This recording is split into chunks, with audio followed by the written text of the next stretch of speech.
अस्सलाम वालेकुम नाजरीन, वेलकम टू एमए न्यूज़। नमस्कार दोस्तों, ये तस्वीर देखिए। ये इजराइल के खिलाफ सड़कों पर उतरे लोग हैं। ये तस्वीर देखिए, पूरी सड़क खचाखच भरी हुई है। इसमें भी नेतन्याहू का विरोध ही हो रहा है। प्रदर्शन कर रहे लोग नेतन्याहू को वॉर क्रिमिनल कह रहे हैं। ये तस्वीर देखिए, इसमें भी इजराइल के लोग इजराइल की सड़कों पर इजराइल के प्रधानमंत्री नेतन्याहू के खिलाफ सड़कों पर उतर आए हैं। गाजा के खिलाफ नेतन्याहू ने जैसी बर्बरता की है, उसका विरोध अब इजराइल के लोग खुद ही कर रहे हैं। अपने ही प्रधानमंत्री को कातिल कह रहे हैं। इजराइल के भीतर नेतन्याहू का विरोध अब चरम पर है दोस्तों। इजराइल के भीतर नेतन्याहू की भयंकर बगावत शुरू हो गई है।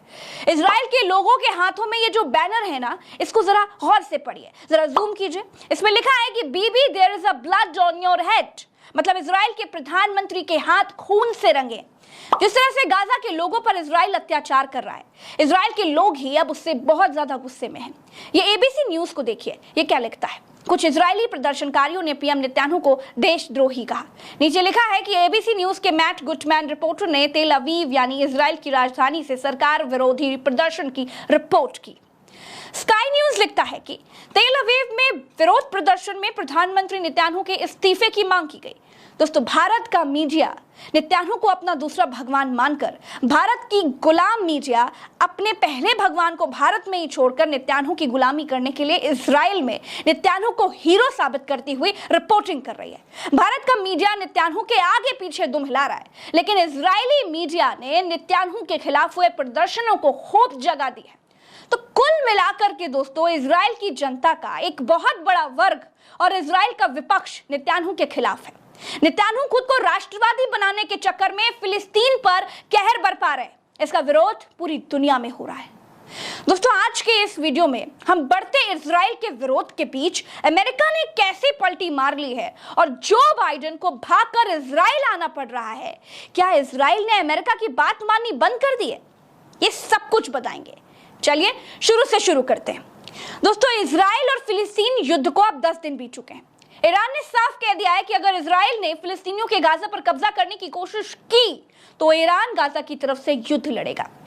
साफ कह दिया है कि अगर ईरान आया तो भूचाल आ जाएगा। दूसरी तरफ सऊदी और ईरान दोनों साथ आ गए।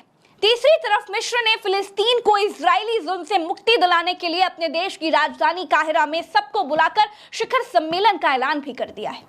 मोदी को छोड़कर भारत के विदेश मंत्रालय ने भी फिलिस्तीन का सपोर्ट किया है।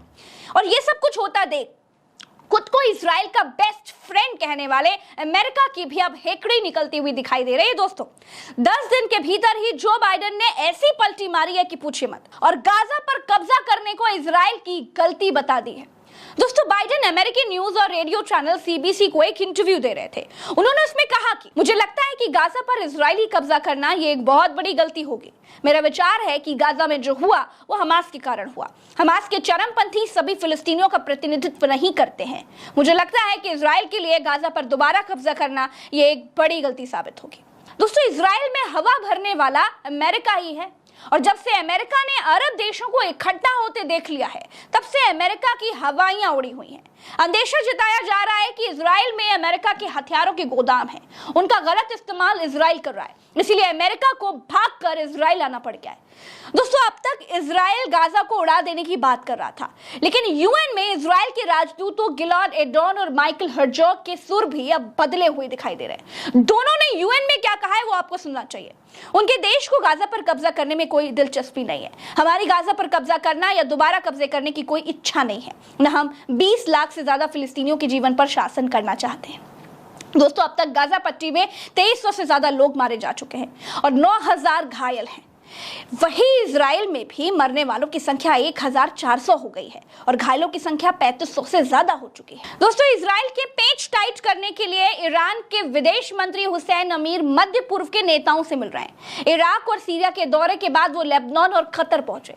कतर में ही उन्होंने इजराइल को चेतावनी दे दी है कि अगर लेबनान का हिजबुल्लाह गाजा की रक्षा के लिए उतरते हैं तो ये संघर्ष मध्य पूर्व के दूसरे इलाकों में भी फैल सकता है, और अगर ऐसा हुआ तो इजराइल को बड़े भूकंप का सामना करना पड़ेगा। दोस्तों, अमेरिकी न्यूज वेबसाइट एक्सियोस ने सूत्रों के हवाले से लिखा है कि ईरान ने संयुक्त राष्ट्र के जरिए इजराइल को संदेश दिया है कि अगर गाजा में इजराइल का अभियान जारी रहा तो ईरान को दखल देना पड़ेगा, खासकर अगर इजराइल गाजा पर जमीनी हमला करता है।